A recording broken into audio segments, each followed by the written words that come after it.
Well, hello everyone, and this is my review on the first wave of the Suicide Squad figures from DC Multiverse by McFarlane Toys. First up we have Peacemaker, and this is Peacemaker in box. And then we have Harley Quinn in box. Next up is my personal favorite from the movie, Polka Dot Man in box. And last but definitely not least, we have Bloodsport.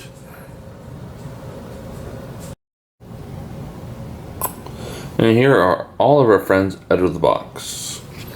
First up we have Peacemaker. Then we have good old-fashioned Harley Quinn. Next we're on the Polka Dot Man. And last but not least, Bloodsport. Bloodsport is actually a little bit flimsy. I'm not hugely loving his chest piece. His lower chest piece here is very rubbery and way too soft. It's almost hard to properly maneuver or display, or even like try to get him to stand up straight. I'm gonna say McFarlane Toys should have maybe spent a little bit more time in development on him. But he looks good, but his function's a little low. The other three figures are absolutely amazing. Great articulation, great functionality. I love the sculpt and the builds on all of them, minus the articulation and functionality of Bloodsport. But yeah, I'm just loving this. The only thing I'm going to really complain about is Peacemaker and Bloodsport.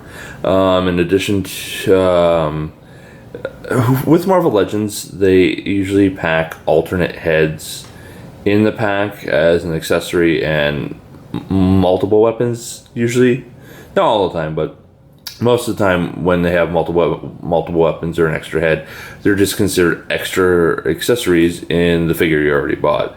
On the other hand, with what McFarlane Toys did with Peacemaker and Bloodsport, they also made massive variants of them, and they're not variants as in hard to get variants, just alternates more or less that you could buy, that has their face revealed with their mask off. And they also come with alternate weapons. I'm gonna be brutally honest. I think that's a little bit of a good old-fashioned price gouge on the customers to try to make them buy an extra figure just for an alternate head, when that alternate head should have just been included in the figure itself.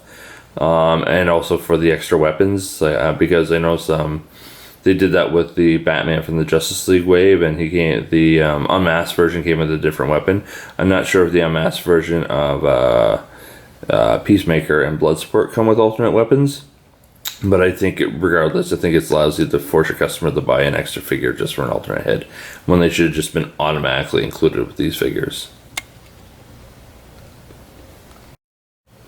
And finally, we have the Build-A-Figure himself, King Shark. And right now, he's currently just in pieces. Just give me a second, folks, and I'll have him right as rain. And there's good old King Shark all put together. And there is your Suicide Squad, boys and girls. Alright. I know a lot of people were commenting they were disappointed that Ratcatcher 2 wasn't in this wave. Although they haven't officially revealed, I have a strong feeling they'll probably do a second wave. And my guess on figures for the second wave would be Ratcatcher 2, Rick Flag, Captain Boomerang, and Amanda Waller. And my guess on the Build-A-Figure will probably be Weasel. So for all those holding out hope for Ratcatcher 2, I just say give it time.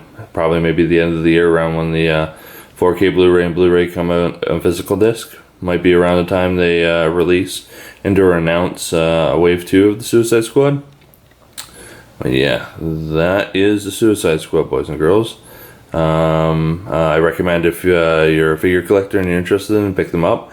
I definitely give them a thumbs up. I love King Shark. He's a bit chunky, but he's a fantastic figure. As I said, the only one in this wave that I feel was a bit of a letdown was Bloodsport. I don't think he has great articulation. I don't like how his lower abdomen is way too soft. I He has no mid chest articulation. He has no real hip movement. Very minor movement in the hip. Yeah, overall, I feel like they should have spent a little bit more R&D time on Bloodsport. But his physical appearance is fantastic, though. I love his look. I just wish he was a better figure. But I am thoroughly impressed with the rest of the figures in line. They're absolutely amazing. As I said, I'm really loving King Shark. That Peacemaker is looking pretty awesome. And my personal favorite there, Polka Dot Man. Yeah, he's looking great. Yeah, let's give it one last little close-up all these guys. And gal. And her good old Num Num in the back there. Our scene-stealing King Shark, voiced by Sylvester Stallone. Yeah. Alright, ladies and gentlemen, I will catch you later. Be sure to like, share, and subscribe and all that jazz. Alright, have a good one.